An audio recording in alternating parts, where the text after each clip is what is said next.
Welcome to the October 24th, 2022 Tualatin City Council work session. Tonight we'll lead off with the Strategic Equitable Housing Funding Plan led by Steve Coper and some folks from Eco Northwest. Welcome, Steve.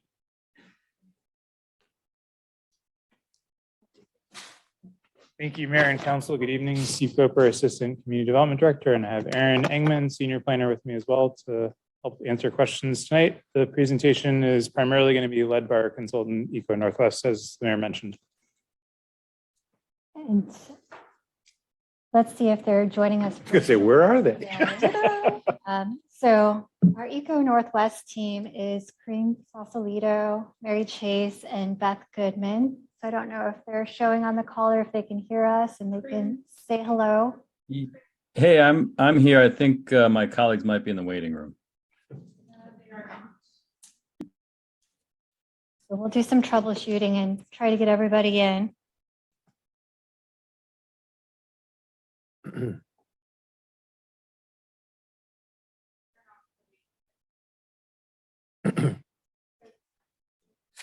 Okay. So are we ready to begin or? Can you hear me okay? Yeah, no, I think we're fine to go. Okay. So I'll hand it over to you if you're ready to present. Just let me know when you're ready for me to advance the slide. So I'm actually going to walk us through the slides. Do we need any sort of introduction here, Aaron? So yeah, why don't you give us a brief introduction of your team? Thank you, Beth. Certainly. So I'm Beth Goodman with Eco Northwest. With me is Corinne Sausalito and Mary Chase, who are working on the project. Corinne is grinning because I either pronounced his name right or pronounced it wrong. We're working on this project with Aaron and Steve. I've worked with the city of Tualatin on its housing needs analysis, and then last year its housing production strategy. So we're glad to be here this evening. If you'd like to go to the next slide. Andy, where should I advance? Okay. So what we're doing here tonight is we're looking to review the analysis up to date, tell you where we are on things, and have the first of a few discussions about the options in the toolbox that we've got that can be used to support housing development, and especially development of affordable housing. And we'll talk about what that means in a few moments in Tualatin. So next slide. I invite you as we go through this, if you have questions, Aaron can help identify people who have questions and allow you to ask them. So here we are. Just to interject, Beth, Mayor, is it your preference that you'd like people to hold questions to the end, or is that okay to? Until the end, unless it's a burning. Okay. So if that's okay with you, Beth. No, I'm fine. Okay, I'm thank fine. you. So here we are about mid-project. We've met with our project steering committee a few times, and we've got several more meetings with them as we're developing better descriptions of the tools in the toolboxes. And we'll talk about that in a few minutes. So next slide.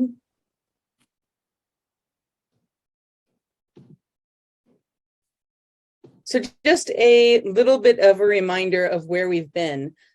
So we developed a housing needs analysis back in, I think it was 2019, and the housing production strategy in 2021.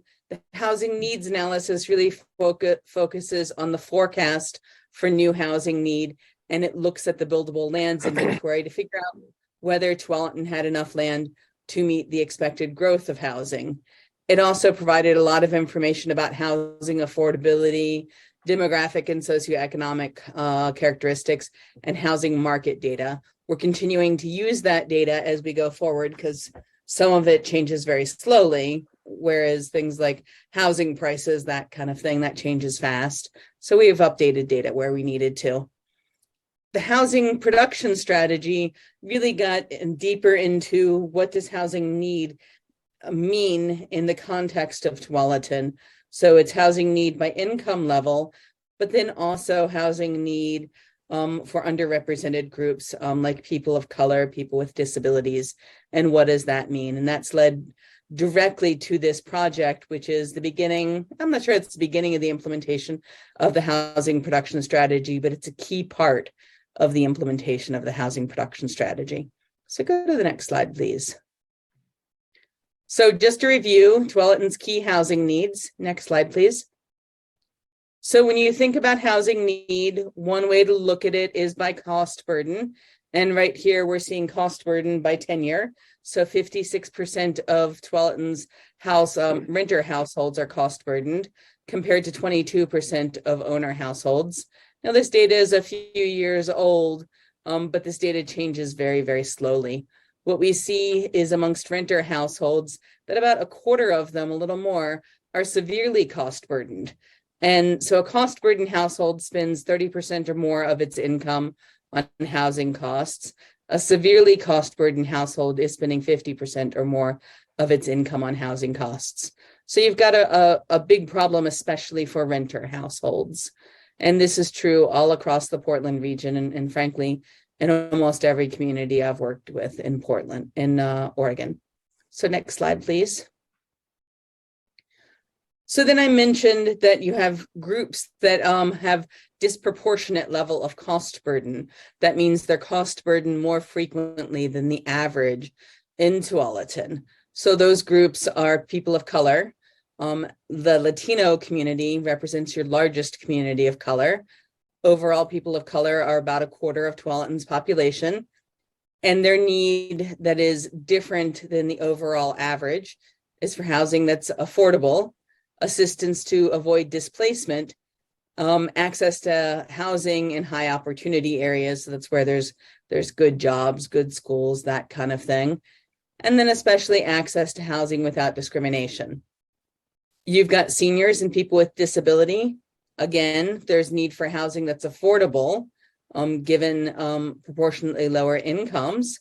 Then you've got need for physically accessible or other housing needs related to disabilities. So for instance, if you have a person with a movement disability, say they're in a wheelchair, they would need housing with wider doorways and different provisions for, say, getting into the bathroom, getting into the unit, maybe a ramp, that kind of thing.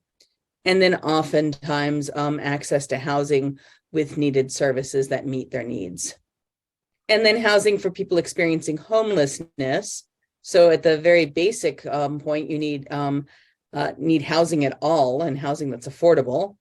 Need for immediate assistance.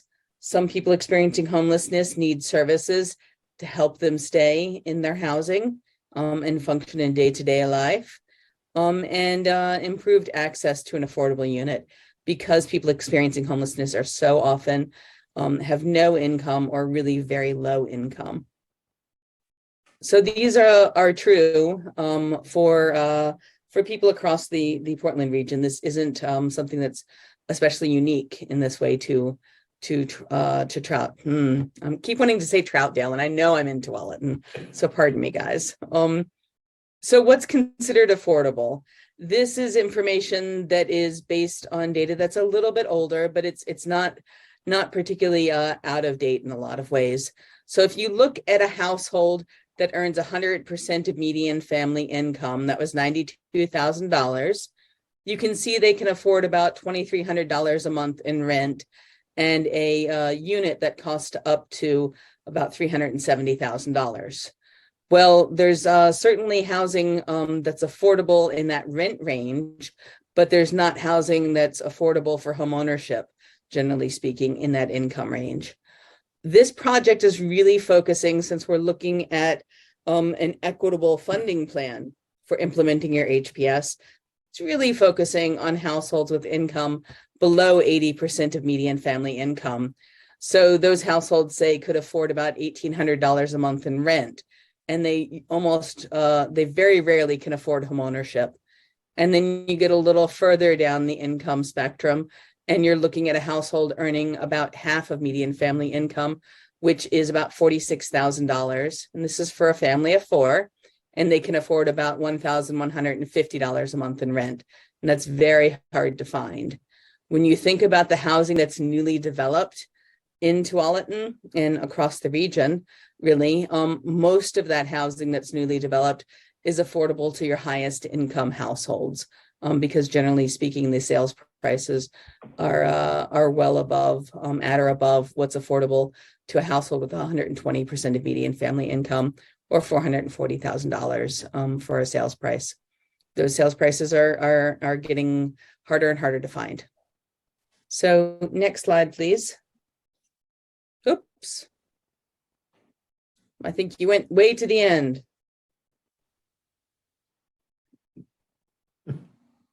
There you go. Okay. So one forward, please. Thank you. So when we look at how many households are in each of these groups, what we're showing here in the dark blue is the households that were in these groups as of about 2020. And the light blue is the growth we're expecting in these groups of people.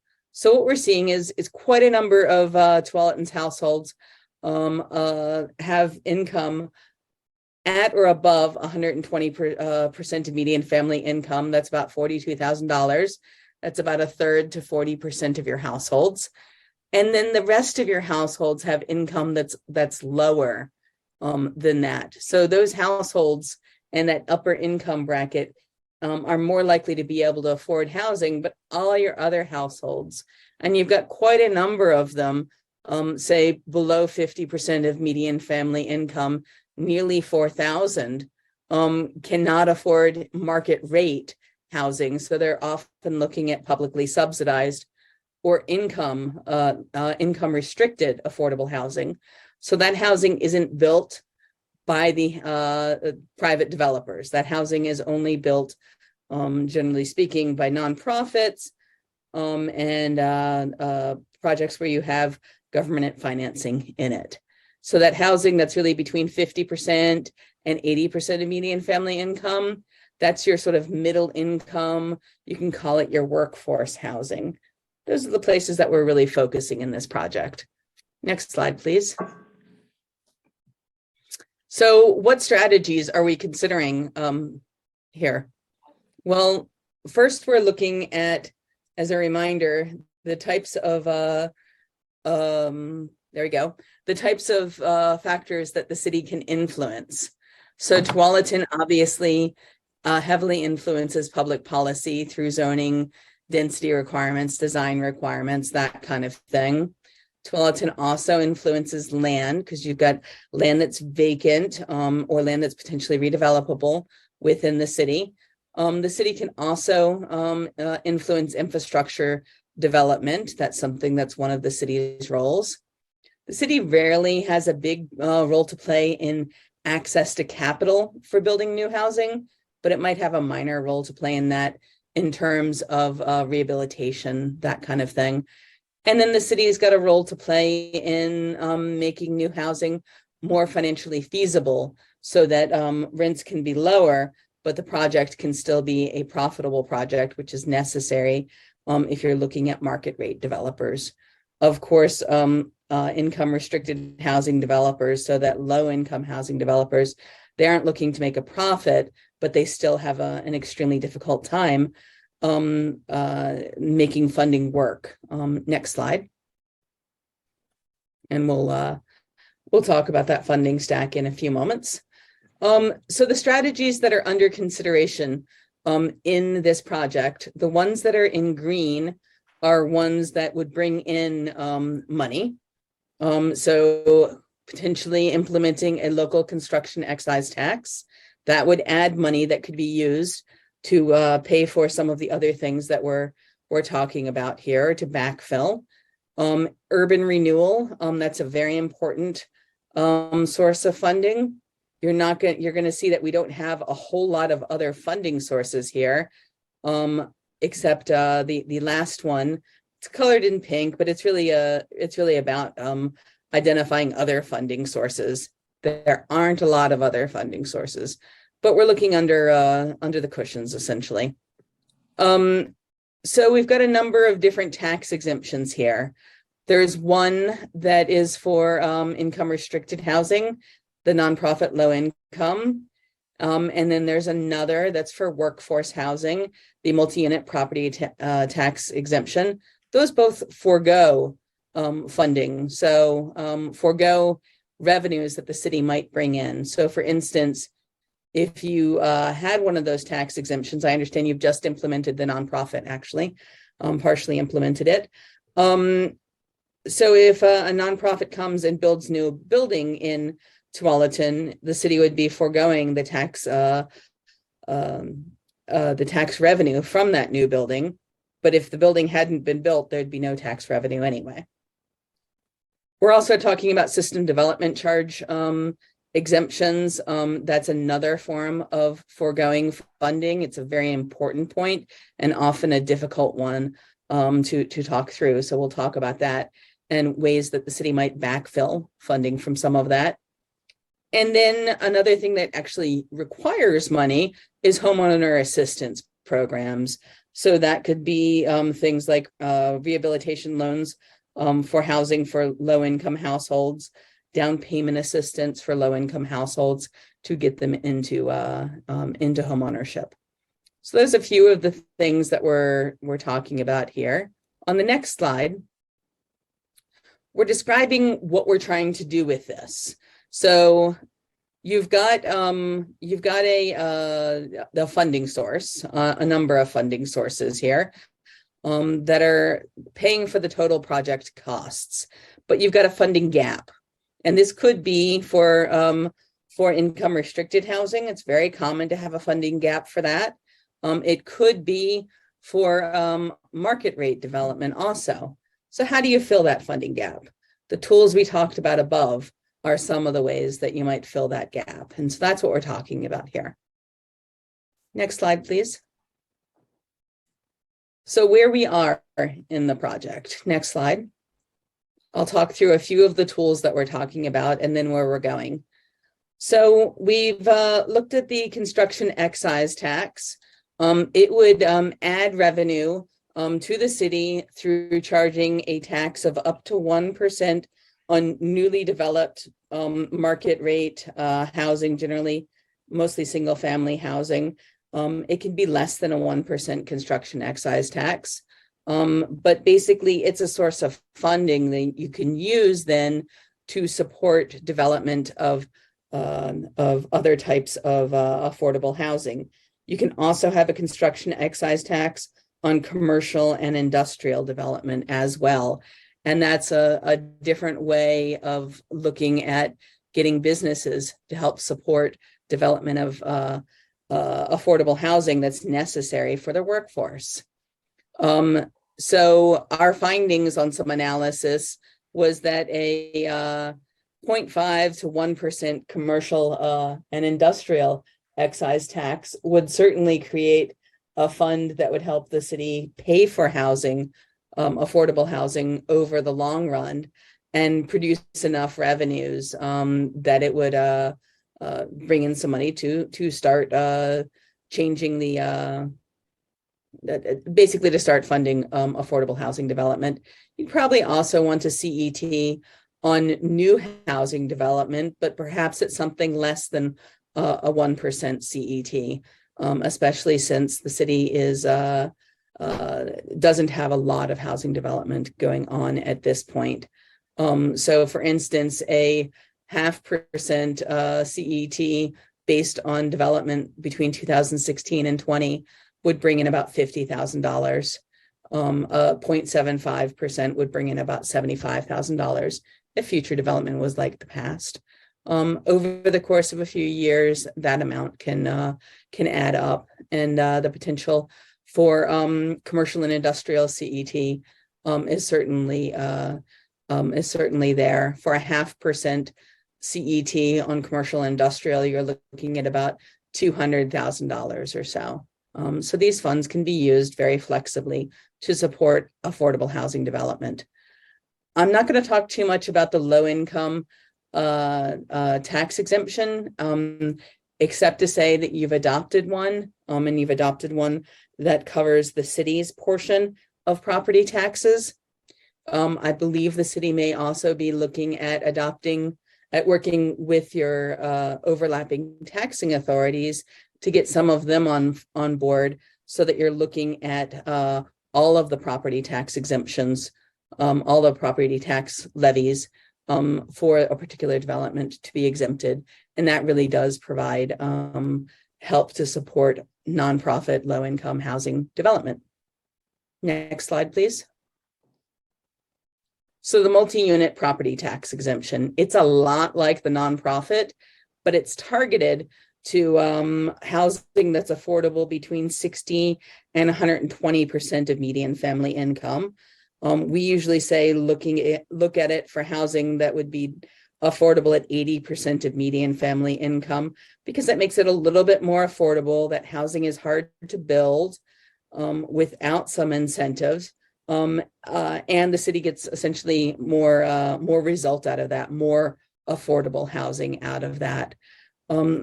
This is something, it's one of the only tools you really have in your back pocket for supporting workforce housing development.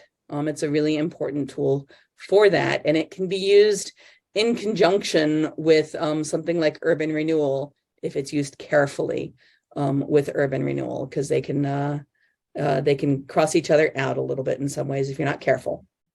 We'll talk about that in our products for this. And then what else can you do? Well, you charge system development charges for an average sort of multifamily building, a new system development charge for just city system development charges, which are parks and water. That's about $7,000 per unit. The city could look at fully or partially exempting system development charges for its own SDCs. You would need to backfill that by finding the funding from another place. One place to get the funding for that is from a CET. And again, this would be used with something like an income restricted affordable housing development, or possibly a market rate housing development that that's really providing more affordable housing for your workforce. These things build on each other. So next slide, please. Urban renewal. You guys are talking about a new urban renewal district up north around your downtown area. What urban renewal can really do is provide funding that's very, very hard to find to support new infrastructure development, if that's necessary to support new housing development. It can also be used to directly support development of new housing. So some cities have used urban renewal to support, say, a mixture of income restricted and workforce type housing. Maybe, right next to each other, side by side, is one example of how that can happen. So your urban renewal funds, while they can only be spent in your urban renewal district, it's a source of significant funding that you can't get elsewhere. And so if you're looking at redevelopment of your downtown and that area over to the east, which is certainly one of the things that was talked about substantially in the housing needs analysis, then this is a tool that can really support and help drive that and help get you some of those catalytic projects that allow other development to happen, of a type especially that you don't have a lot of in Tualatin, because oftentimes accessing funds for developers is hard if they don't have examples of successful developments that are similar. So we're looking at the homeowner assistance and other funding tools here next. And we're looking, I honestly don't think we're going to find anything in the new taxes range or the new targeted fee range, but there's other sources of funding that we're looking at some, but we're looking at all of these sources. So next slide, please. So what we're looking at is all of these outcomes: reduction in financial and regulatory impediments to developing housing, creation of new financial and regulatory incentives, and access to resources that can increase the availability and affordability of needed housing. Now, I haven't mentioned equity in here for the last few minutes, because we're going to be working that in more as we continue on putting the funding plan together. So all told, if we're looking at making housing more affordable to lower income households, all told, that increases equity, broadly speaking, to the extent that some of your underrepresented groups, like your people of color, your people with disabilities, your seniors, people experiencing homelessness, to the extent that they're lower income and more likely to benefit than the average household, that increases access to housing and equity in those ways. And then there are some other approaches that we'll be talking about throughout the rest of the project. Next slide. So coming up next, we've got a public workshop that's a little TBD. We show it here in December. I think it's going to be a little bit further out from that.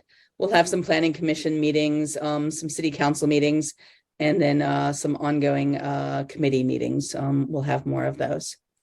So then next slide. So then that was my dash through what we're working on. What questions can I answer for you? Questions for Beth? Councilor Brooks? Thank you for your presentation, Beth. I recall that you mentioned that we have 25% people of color, and I was curious, do we know what the percentage of seniors is? I know we can't get the health percentages because of confidentiality, or do we get those numbers? So those are the two numbers I was curious about: disabilities and seniors. Well, we do have information about people with disabilities, Okay. and about the number of seniors. I would have a little bit of a hard time right now coming up with those numbers, because I'd need to look up the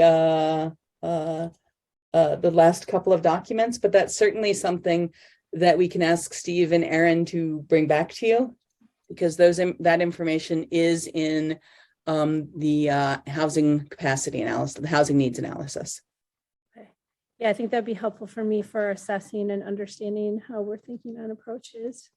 And then one other thing that we had talked about on the public advisory board for the county were also ways of protecting mobile home parks. And we didn't really talk too much about that this evening, but I was curious if there's any specific targeted strategies that you're looking at around mobile homes. And I just want to say there's a lot of autonomy in mobile homes for a lot of folks that don't have it normally when they're doing rentals. So it's a specific kind of affordable housing that a lot of people, and that's under risk right now because of land prices. So are there, I guess there's two things. Are there ways to protect those parks, and are there strategies around helping keep those affordable for people? Yes, there's some interesting strategies. Let me first, because I was looking it up, tell you that 16% or so of Tualatin's households are over 60, and by 2040, about 24% of the county's households will be over 60. So that percentage will be increasing over time. So that's just a quick hit on that piece. That's great. And this is really important for mobile home parks, because oftentimes the residents of mobile home parks are seniors. So there's some regulatory things that the city can do. I've heard of a few cities, and I want to say Forest Grove, but maybe it's Cornelius, and Portland, I think, have created a zone that is a mobile home park zone and applied it to mobile home parks. So you can't build anything else there. That's a very direct way of protecting mobile home parks. The I was going to say better, and I'm not sure that better is the right term, but another way of protecting them and preserving them is there have been a number of nonprofits like CASA who are working with the residents of mobile home parks, that when the mobile home park comes up for sale, looking for ways to support buying of that mobile home park. And then the residents of the mobile home park, in some way, it sometimes takes some time, buy the ownership into the mobile home park. So the mobile home park becomes owned by the people who live there. Obviously, that takes money, and it can take substantial money, but that's happened at more than 30 mobile home parks across the state over the last few years. So I think the city's role in that, if the city, I mean, if there was a mobile home park in the urban renewal area, that's a really interesting one. But if the city had funds to support it, then obviously that's one thing the city can do. But that amount of funds is a little bit hard to come by. And so sometimes the city's role might well be as a convener and as a helper. And maybe the city has some funds to put in. Steve may have other ideas about that. Yeah, and we have more mobile home parks than I realized when we started that conversation. So it's just something I'm looking at, and I'm going to ask one final one. That's it. I just know that some of the affordable housing that currently, I mean, we don't have much. We're just really excited about getting our project on, but I also wanted to do things to make sure that we protect the residents of any affordable housing that we do, since we hear about when the certain kinds of, and I guess this is what I'm talking about, the funding strategies sunset, and then the properties get turned over to for-profit organizations or not local organizations, or different types of organizations that may not be as good advocates. And there's a lot of people being displaced, like in our neighbor city, Tigard, for instance. So I was just curious about the risks of any of these strategies, that when you're at that place, if you could present those things to us as well. I think it's just a really important piece for us to know about, and anything that we can advocate for as far as state legislation to help protect people. So one of the big sources of this kind of change that you're talking about is when you have income restricted housing, where the low income housing tax credits expire, which used to happen over, I think, 30 years, and I think they're now 60 years. Well, the state tracks that, and the state works with the owners of that housing, and at least in some cases can work with them to get them new low income housing tax credits to reinvest in the housing and keep it affordable over the long term, over the next 60 years, and do upgrades to it. We've seen that in a number of buildings. When we were working on the housing production strategy, I seem to remember that there were 2 low-income housing projects in Tualatin, and that none of them were expiring over the next 7 or 10 years. So that particular type isn't an immediate problem. But things like the multi-unit property tax exemption, that does have an expiration. That's like a 10-year affordability. City gets to decide where it gives SDC, system development charge exemptions, if it does, and that will determine how long things stay affordable. Part of the thing you have to consider in some of this is it enough of an incentive to keep the development affordable over the long range? And that's certainly a question that a city has to struggle with and consider. Yeah, and just by the way, how 10% of your population has at least one disability. Oh, thank you. That's a Mhm. lot. Yeah. So that's only 3% less than the older population demographic. And Thank of you for course, Go ahead. of course, not all people with disabilities are older, No, Yeah. no, I was but they do saying, trend together. Yeah. Okay, thank you so much for that. Yeah, the worst thing is watching these people that have lived for a long time in affordable housing all of a sudden become suddenly evicted. Yeah, without a lot of options. Yes, and the state is very motivated to try to make that not happen. So they're a good to preserve that housing for affordability. So they're a good partner in this. Thank you. Thank you. Other questions? President Grimes. Thank you. I have a question about the slide that you showed us for the cost burdened households. How can we get more updated information? Because I would be thinking, since 2020 with what's been going on, that these numbers have probably changed pretty dramatically in a lot of areas. And I would assume that, especially now with the price of things going up, cost burdened households, there's more than ever across a lot of different demographics. And it'd be nice to get something that was more updated than, what was it, 2013 to 2017, if possible. We could pull for cost burden by tenure. We could pull the 2016 to 2020 data. It's still 5-year data because that's what's available from the census. But that makes it somewhat more recent 5-year data. I wouldn't expect it to change significantly. Probably your rates of cost burden have gone up a little bit, but you have to understand with census data of this type, American Community Survey, that it's a sample and information sort of changes just a little bit year to year, and it doesn't signal a big change in reality. Sometimes that's just change because the American Community Survey is a sample.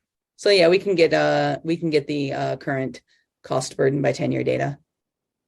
Thank you. Sure. Other questions? I've got two.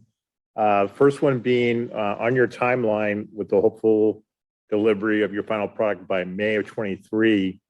How are you going to incorporate any late breaking changes that the Oregon legislature might spring on you, or have actually help us hopefully, meet these goals?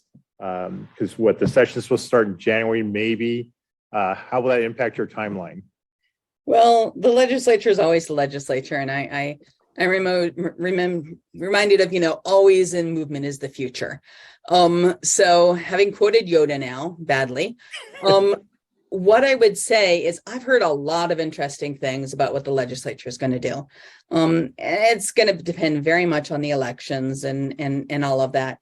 But one of the more interesting set of things that I've heard is that would immediately being, not actually immediately, would affect Tualatin is availability of funds. So are there new funds to support housing, affordable housing development that become available? I've heard a number of different ways that might happen. And will it be enough? I can tell you right now, it won't be enough. Because the need for affordable housing is billions and billions and billions across the state. So it's in the high numbers. But it could be that what we have is a little addendum to the strategy about affordable housing tools. Other tools to support that. Might well be, and look at what the legislature has done and see if there is additional funding. The legislature isn't, in my opinion, going to make such a big change that you won't need to look at things like urban renewal. You're still going to have need for a lot of that, and things like having a construction excise tax. All of those can weigh in a community's favor, showing that they're trying to do what they can do to support housing, and maybe favorable for gaining access to more state funding. So I think that's the best we're going to be able to do here. Is note what we think might be coming up. Okay. And then as far as the final product, is that what's on your outcomes slide? Well, I'm trying to envision what your final product is that you're going to hand over to us to review. Is that what's in the outcome slide? Or is there a bit more to it? There's a little bit more to it.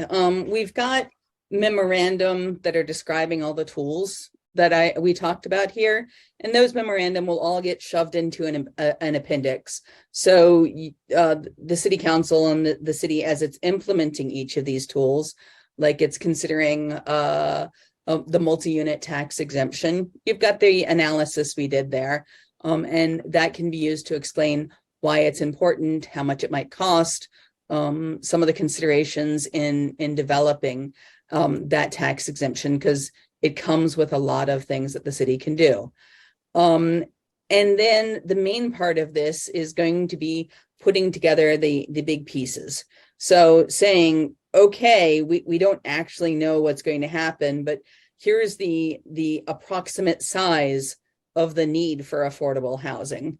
And it's going to vary very much depending on what the city council does. You could have, down payment assistance programs that are very, very expensive if the city chose to develop funding to that, or other things, waiving more system development charges, which it makes it very hard to pay for your infrastructure. So showing the cost and then showing the available revenue, which is mostly going to be from your urban renewal, from construction excise tax, with a few things possibly from the other funding tools that we'll be talking about here in the next months. So, and doing a comparison, which I'm going to guess that the need is going to be bigger than the supply of money. And things like how much money do you have available from urban renewal? That's on its own track. That's a project that's on its own track that the council has to make decisions about, that Steve could talk about a lot better than I could.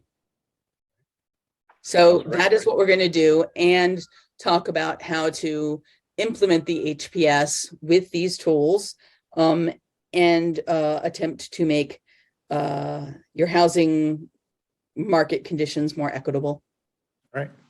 Councilor Reyes. Yeah, quick question. Are there any, and I don't know if you mentioned several different ways of coding, like for instance, you have the nonprofit, the CET, I think I'm saying it right. What would be the multi-purpose, what would that fall into, like business at the bottom and like housing on top? What would that be under in those categories that you were mentioning, if that is anything?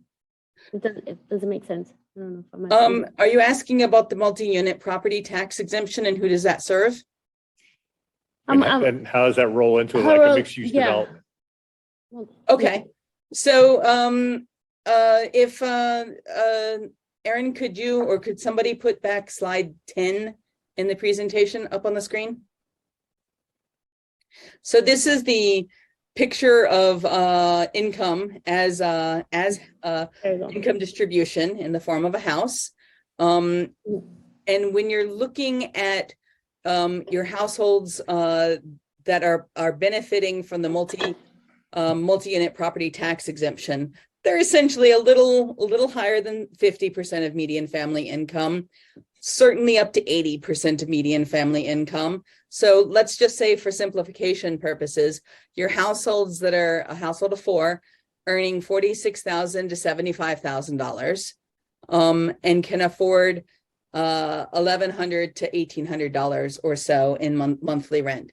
It could also, depending on how you set it up, benefit your renters up in at 100 to 120% of median family income.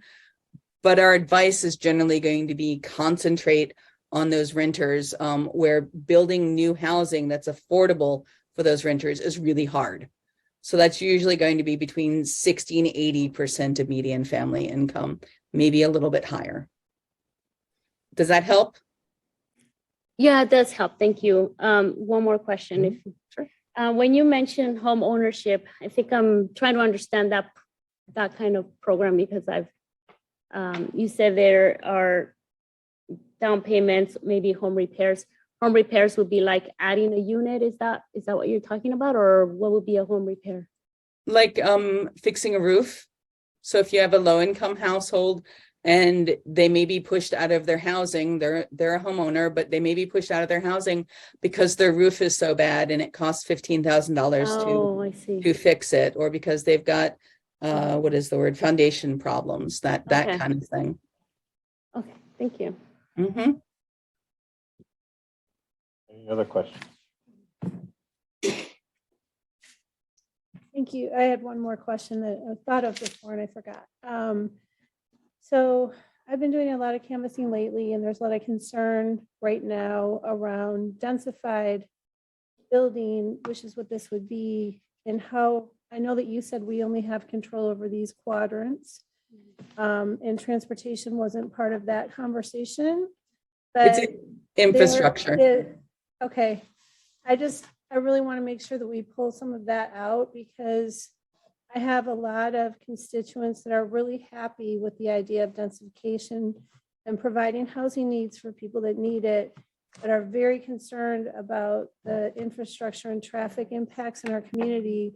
And it's something that makes them go full stop, not just partial stop, not just kind of not, but completely full stop on supporting these housing goals. And I'm always looking for creative ways. And I've said this before to this council, coming from Detroit, Michigan, where you don't have transportation decoupled from development, like it would never happen because cars roll there.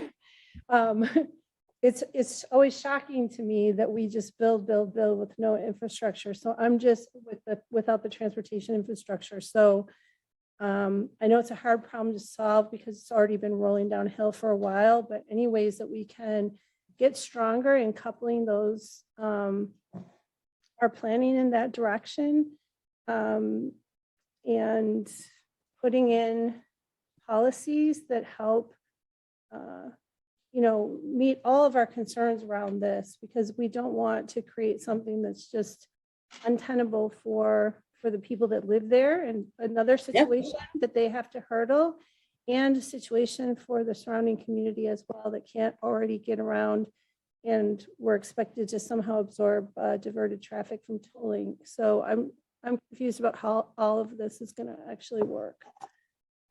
Well, So that's really good information that's not on you, but I just. Oh, no. Yeah. So one, where you're looking at densification, I think really is in your downtown area, your urban renewal area. That's where you'd really look for substantial densification potentially over the course of probably a lot of years.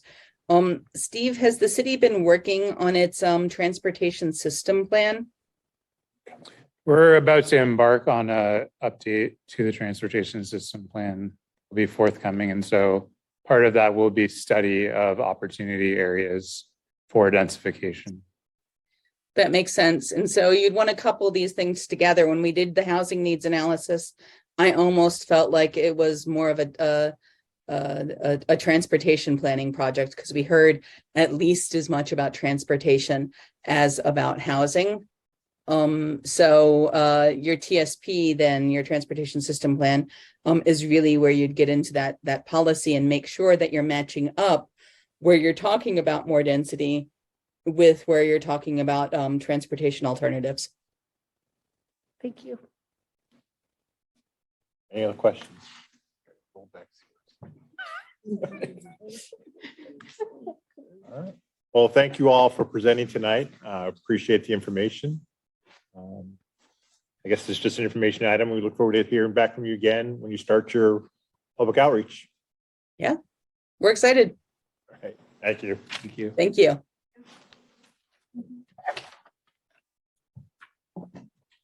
All right, so that was the only item on work session. So now we have our council meeting agenda review.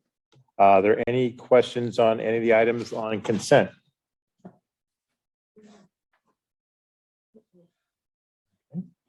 And then I have Council President Grimes will be doing the Pledge of Allegiance and the public health announcement tonight.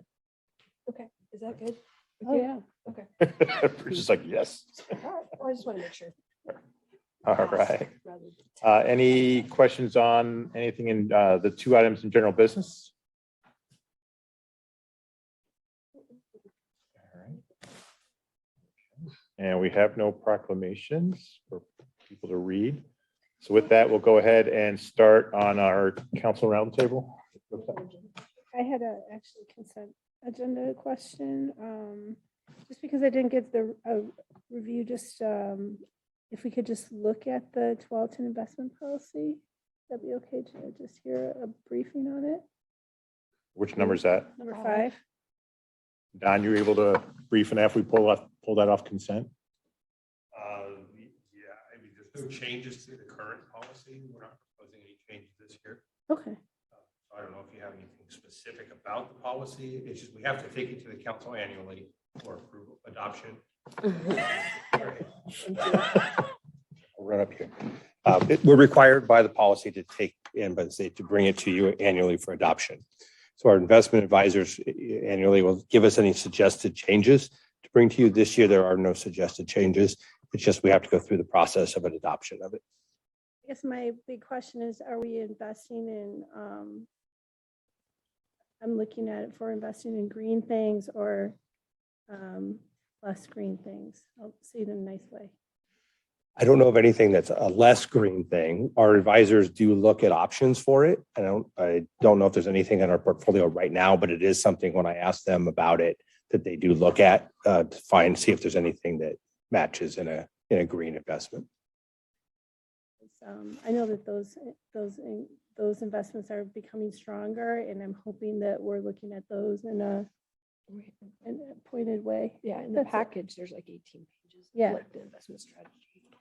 And I will be bringing forward the quarterly update on our actual investments. So when I do that, I can look at what's in there if there is anything. But I have talked to them about that, and they said they do look at it and see what our options are for best options for investing our idle funds. And the good news is our interest rates are going up, so our portfolio is earning more now. Good. But I will, when I come back on that, I'll see if there's anything in our current portfolio. Those were my only questions, so I don't need to go back to Okay. that. Thank you. Anything else? All right, so we'll go do the roundtable. So we're Councilor Sacco. Thank you. I attended the WRWC last week, and we reviewed the Willamette River Basin feasibility study, which is really interesting, and Rachel was there some great notes for city staff. And then I just wanted to mention that I attended, along with many, if not all of you, the Pumpkins and Pipes, the Regatta Run, and the Pumpkin Regatta. And I just wanted to say great job to everyone who participated in that, putting that together, and working with local partners such as Stickman's and the Rotary with those events. They were all amazing. And so congratulations on a job well done. Councilor Brooks. Thanks, Mayor.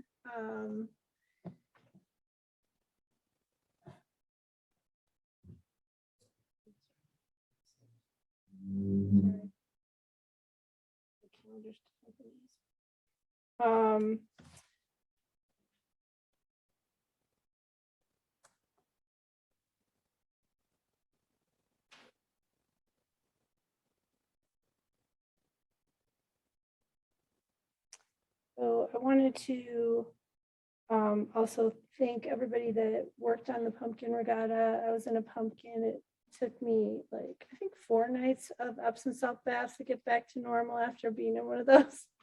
So congratulations to all the other paddlers too for surviving. And it was really a lot of fun, and I would do it again, by the way. And I did paddle the heaviest pumpkin, I have to say, again and again and again. And I also wanted to acknowledge the people that volunteered too. We did a native plant sale for the Tualatin Sustainability Network. And I wanted to invite everybody to come to Rotary Wednesday. This Wednesday, we'll be doing a presentation and talking about how we're partnering with the Historical Society and doing some planting of native plants for their backyard habitat program. I also want to thank everybody that's been working on the Parks Bond Committee. And it's been fun talking to people about those upcoming projects and why I support the park and the rest of the committee supports the Parks Bond. I also, with Councilor President Grimes, attended ribbon cutting for a local business that just opened here called Live Hydration Spa. And they do, one of the things they do, and I tried it, is oxygen like services. They do IV services and ion foot baths that get rid of toxic metals from your feet. And there are a lot of things that people don't know that much about, but working in integrative health for a long time is not unfamiliar to me. And I found it really helpful, especially during all the smoke this last few weeks. And I don't know about other people, but my throat is still gravelly. And let's see. Sorry, my computer keeps shifting around on me a little bit here. I think that's it. It's a little, oh, I want to say happy Diwali, which is a celebration of light for Indian community from India. And that is a 5-day celebration that started on the 24th of Sunday, and it's going on right now. And it's about inviting light, which I can understand during this time of the year when things start getting darker. And I think that's all I've got to report. Thank you. Councilor Reyes. Other than the local events that were happening, in Pumpkin Regatta and other events that I attended, nothing official with the city, but it's been fun, and thank you all for putting the Pumpkin Regatta. It's a lot of people there. I barely saw anyone of you, but it was fun. It's been. Other than that, I don't have anything official that it's, city council official meetings. Not yet. Okay. Council President Grimes. Thank you. As Councilor Brooks mentioned, we went to an opening of a new business here in Tualatin. They're located over in the office building by the Commons. So welcome to them.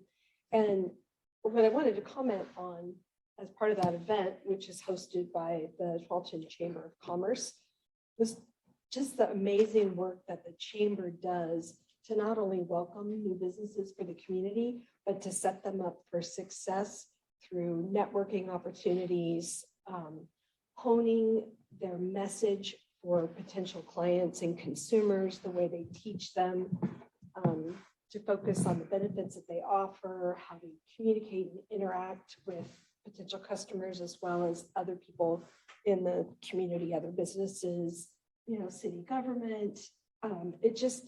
They provide an amazing group of services to the businesses that belong. And so if there's anybody that either doesn't belong or has thought about joining the Tualatin Chamber of Commerce, based on what I've seen and what they've done, I would highly recommend it as a group. I was really, really impressed. And I feel like they've made some great positive changes for the businesses in our community. It was very well put on. And like everyone else, I went to the activities around the Pumpkin Regatta with the amazing, famous weather. I think my mother-in-law said it best after a nice long day there, meeting people, seeing the volunteers, talking to everyone, seeing the children, the children's activities. She said it gave her a warm and fuzzy feeling in her heart about how our community is. And I think that's absolutely correct. I think I feel that way too. I'm super proud.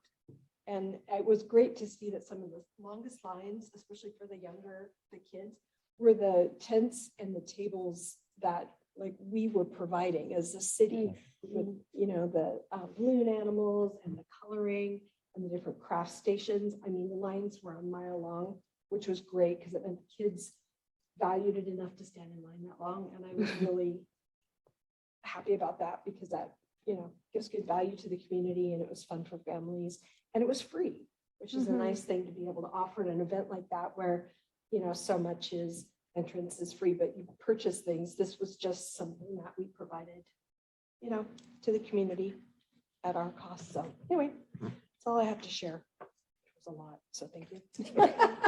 A lot for Alright. nothing. Coming back from Pittsburgh, it picked up where I left off. I want to thank Ross Hoover and Chief Pickering. We had the most difficult jobs at the regatta, judging the kids' costume contest. We all felt miserable afterwards about having to, pick the top three. As Chief Pickering was asking, not all the kids get awards, and we're like, no, just first, second, and third. But I want to thank you both for helping me out with that judging. It was tough, but there were some really good imaginative costumes. And I think the audience concurred with our selections, but thanks again, gentlemen. On the 17th, had a couple of meetings. Washington County, coordinating committee met, and we had a review of favorite topic, MSTIP. The county had a third party, I believe it was Kittleson, review the budget allocations, the proposed costs of each project. Ours fairly lined up with what we thought would be the cost, per Mike McCarthy. What was interesting was Tigard felt that their estimate was kind of low. It's $18.7 million for Greenberg. They'd rather have that be at $20 million because they think it's way more difficult than what Kittleson thought. But other than that, the District 3 projects were all in agreement with the projects, what the priorities are. I know a couple of councilors will be very happy to find out that the Salt Creek Parkway extension has a very low equity index score versus the other projects for 10 million, but that our other projects rated higher on the equity index. We also talked about, I sent you the email about the TriMet Together Forward program and changes in routes in the future, trying to deal with one, shortage of funds, shortage of drivers, and also wanting to provide more service to the communities that TriMet has. So a couple of different routes are being proposed. I know the Aging Task Force has pounced on this and diving into what the route changes would be for Tualatin. So again, that is just a, if you will, spitball that TriMet threw out. It's not a rule. There's no decision is made. It's just a concept on what they want to do in the future. Very interesting last topic at the coordinating committee was the UGB swap between the area in Tigard and some areas out in Clackamas County. Metro presented. This is the first time they're embarking on something like this and trying to figure out how they can get that land in Tigard within the UGB and taking lands away from Clackamas County around Happy Valley, taking it out of the UGB, but making Clackamas County happy about in the event that need to bring those lands rapidly back into the UGB, how can that be handled? So pretty geeky stuff, but it's pretty controversial, as you can imagine. On the 19th, I presented to the Clackamas County Commissioners our Cora Urban Renewal Zone.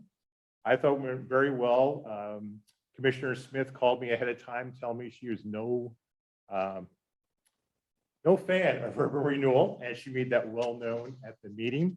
But the other county commissioners were very supportive. She asked that we remove those 3 lots from the urban renewal zone. If they send us a suggestion, we'll think about it. But I think she seemed to be in the minority, that the rest of the Clackamas County commissioners were fine with our plan. I hung around there for a little while, and then we had the regional tolling advisory committee prep meeting for Clackamas County. What we're trying to do is those cities that are in Clackamas County, we're trying to band together and come in as one voice at the RTAC, which was held this morning, so that we're all supportive of each other, kind of like we do here with the 5 cities in this area. GPI on the 20th had a small cities consortium meeting where the Quality Jobs Initiative was presented, and that's been done by Work Systems, Inc. and Workforce Southwest Washington and a couple other job training systems. They're trying to coordinate the regional job training systems so that they all can work with each other in conjunction to find out what those skills needed by the employers in the region and who can provide the best training or best access to those kind of things. They're starting on a, like I said, regional look at it versus just a Washington County look versus a Clark County look. It's going to be the region-wide, which is pretty interesting. Attended the iBox CIO meeting on the night of the 20th. That went very well, and thank you, Megan, for coordinating that. And then today was the RTAC, Regional Tolling Advisory Committee.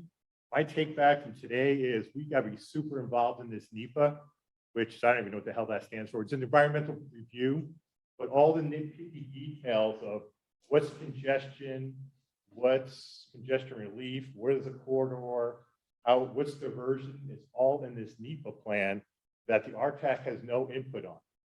So when this NEPA process kicks in, we have to watch both the regional tolling because of value pricing and what's in this NEPA, because that's the thing we're going to be concerned about. Because if they don't study it in the NEPA process, we're going to have very little say about it later on when they try to implement tolling. They also, the charter got banted around. We can't agree on our charter, but I think they'll get there.